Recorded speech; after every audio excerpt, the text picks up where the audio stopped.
Hello everyone, and with me right here is Jackie Love from Invictus Gaming's bot lane duo. Jackie Love, can you say hello to everyone? 大家好，我是 IG 的 AD Jackie Love。 So the first question I do want to ask about is, what was going through your mind during the last base rush? Can you take us through the last 10 to 15 seconds of that game and really tell us how the shot calling went down?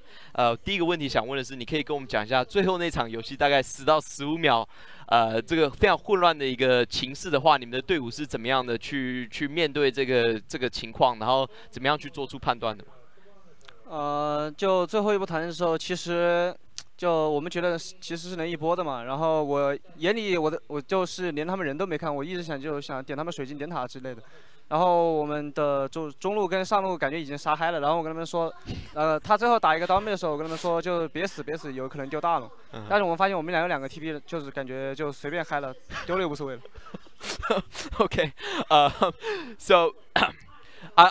When we were in the base, we felt that we could finish the game, and I had all of my sights on the Nexus. I was just trying to take the towers down. I wasn't even looking at the people, and I knew my mid lane and my top lane, both of the Korean players on the team, were already really high on the kills. So they didn't listen to me, and I got taken out by Fin. And when the two of them were playing around with Aurelia, I kept telling them, don't die, we're going to lose the Baron. But afterwards, they did die.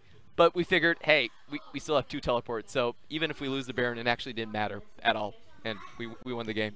So that's how it went down. I want to go a little bit more into that because that sounds really interesting.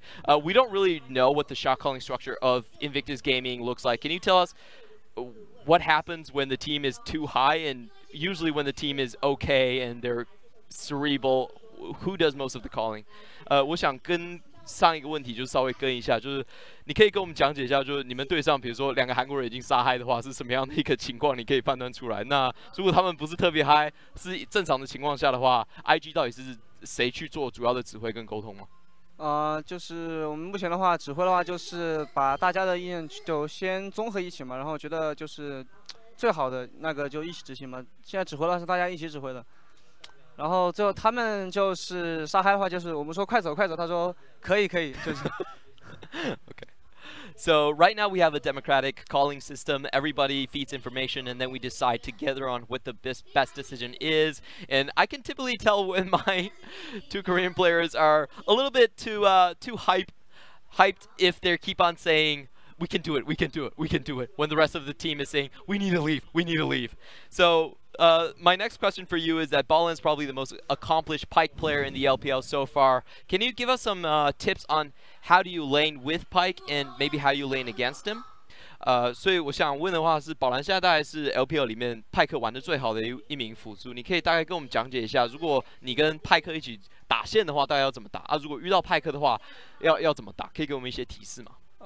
派克的话，这个英雄的话，就是如果是跟他对线的话，就因为只要是对面 AD 不会就比己方 AD 强的话，就你被勾的话，就是只要不中后面的晕的话，应该是就是可以接受的。就如果我们这边是派克的话，因为知道对面是大概率吸血鬼会是 AD 嘛，然后对面后选又选了个稻草人，就是他们2个。就是不管怎么样都很难打死我们下路，所以说我们就打的可以就是不用那么小心，就大概是这个意思。So if you're playing against the Pyke, it's acceptable to take the hook, the bone skewer to the face, but you have to be very careful about the follow-up stun, and if you avoid that, that's actually fine. If you're playing with the Pyke, in terms of this scenario, we knew that the Vladimir and the Fiddlestick actually had no kill threat onto our own composition, so we were willing to play incredibly aggressive, just push them in all the time and keep on poking them out. So that was the general idea of playing around with the Pyke. Thank you so much for the interview, Jackie Love, and we hope we can see Invictus Gaming do better in the future. Hey, we've done an analyst hot swap. We've got Indiana Frosco Black and Richard Pulse Cam. Wow, I never have to say your name on broadcast. I know, it's weird, right? It's weird having you on the desk. It's really weird. Yeah, we're doing the analyst. So we're going to do the analysis of what happened to IG in that game. We heard it from you guys tons and tons of time. IG didn't take the initiative in the mid game and find what they were looking for.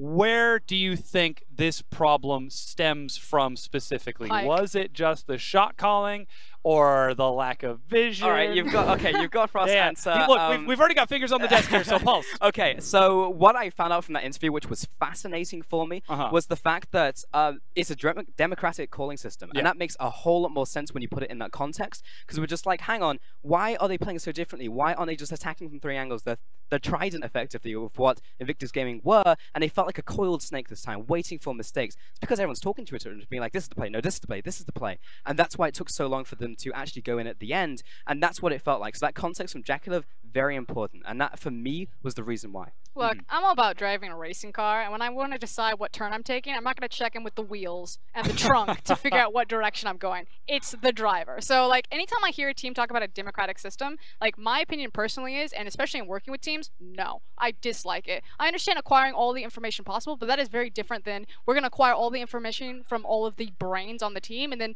let's take, like, a voting system, or let's, like, communicate. Like, I'm not saying don't communicate with all of your members. I'm saying that at the most successful level, often we have a controlling, you know, you hear about Mad Life or Mata, the masterminds, if you will. And so if that, again, we don't know what the comms are like, but if that was part of the reason why is so wishy-washy and back and forth, again, as a former coach who specialized in like communications, drafting, and macro, I would immediately hone in on that and be like, what is happening? Because you play that slow against someone like RNG, you get blasted. You're going to get smacked. Yeah. That being said, that does provide a lot in terms of the individual strength of these players. Pulse is getting excited because we're about to see something really cool. Fen on this Aurelia is able to get the massive outplay onto Duke and Rookie, and it just looks so fluid. Dom, this was magical, and that's all I could say about this play. The 1 versus 3, he got the initial kill already. He set up Rookie for the later Q. Q is now on reset because it's he didn't manage to get initially. Bounces to the minions to get the rest of Ionian further. Has enough damage to finish off Rise, then follows through and gets the final kill. Like, the split decision making there from an Aurelia player is absurd. It's literally going to be down to the wire, and he identifies, this is the way I jump in. Like, I keep saying this over and over again on cast, but when there are minions nearby, utilize them. Like, in terms of your combo, it gives you a disconnect and a way back in to the fight while also stacking up your passive. Liken Aurelia to Master Yi. Pretty garbage without the ultimate for Master Yi and without the passive from Aurelia. If you can stack that up, you become a god and you make plays like that happen. That was insane coming out of Fen. And Frost, to counter some of the conversations that you had on the cast, she blinks. Yes, tell me how I'm wrong. Are you sure you want to come at me? That's the strength of the one trick. Do you think that we could see more one tricks attempt to make plays like this if they are successful? Fen on the Aurelia or the Kassadin? As an analyst, you know, we have to try to predict the future, but we do so by using the tape of the past. And so one of the most famous one tricks in all of LPL history was this guy named Assassin or Baka. And if you don't know where it comes from, that's Snake. And if you've never seen Snake on an international stage, that's why. He was a one-trick Xerath player. It came to playoffs. The LPL team's like, hey, let's just ban Xerath. And he had never practiced anything else because they let him have it for the entire time, and he got shut down. And guess what happened to Suning when Fen actually played for the team? They banned Kassadin in playoffs, and they didn't go anywhere. Yes. So, yeah, I get it. He plays Aurelia really well. Props to Fen, love it. But that is the difference between a B-tier mid laner and an S-tier mid laner. Yeah, so this is the conversation that you and I are going to continue after the broadcast because, again, we're at the end of the day. We've got to wrap all of this fun stuff up. But, again, we do have to take a look at the standings after how all of that shakes out. Invictus Gaming now find themselves at 4-0 at the top of the Eastern Conference. Suning, after that loss, find themselves at 6-6. They have played their round of this first intra-conference play. But how long does this reign last? Because we're seeing the cracks show out of Invictus Gaming, and we're seeing teams take them down to the wire. It's a 4-0 right now, but the question I've got to ask is how long does it last for? Because, in my opinion, not long. I've got an answer, and it's Sunday, because they'll face Royal Never Give Up, and RNG are in a much better form than ING, what we've currently seen. Now, that said, they do have another warm-up game. Again, this is the week of Invictus Gaming. 3 best-of-3s. They can make the home run stretch. But in the Western Conference, I'm about Rogue Warriors. Yeah. Like, that team is hot fire right now. They're still doing good. Doinby is very vocal. They seem to be in the jam. I got a chance to speak with him in an interview earlier this week. And quote-unquote, everyone on the team is on full cylinders. They are just max power ready to go. So lots of hype to see them play. Of course, we will have more LPL happening tomorrow, though the English broadcast won't be able to cover them. For those of you who are still interested in tuning in, you can find those on Douyu and Panda or lpl.qq.com. It's right on the home page. And that's TOP taking on FPX and EDG versus Snake. And let me spark notes this one for you. EDG versus Snake is neighborhood battle. There is a grudge match between these teams. Very friendly, but they want to kill each other. So if you're going to tune into any game tomorrow, make sure you don't miss that one. And if you haven't seen Snake, they are the mad scientist of the LPL and of indeed League of Legends. They will probably bring something out new tomorrow, and it feels like they've already tried everything. So make sure to tune in that if you want to just destroy people's solo queue lives. Exactly, to see all that good fun stuff. If you've got a duo partner, we're just saying the Rengar Ivern is so much fun. On Friday, we do have more LPL action as the English broadcast will return. Edward Gaming take on TOP, and after that, Frostcube are already hyped for them, but Rogue Warriors get their chance to challenge Team WE. And again, Rogue Warriors are the fourth team, excuse me, technically the third team attending Rift Rivals because Invictus Gaming took fourth, but not a lot of the international audience knows them. So if you want to get a peek, some sneak previews for what might happen at Rift Rivals, check them out and focus in on Doinby and SMLZ. Yeah, and of course, their opponents WE starting to attempt to climb back up. They've still got a ways to go, but hey, it all starts with the first step.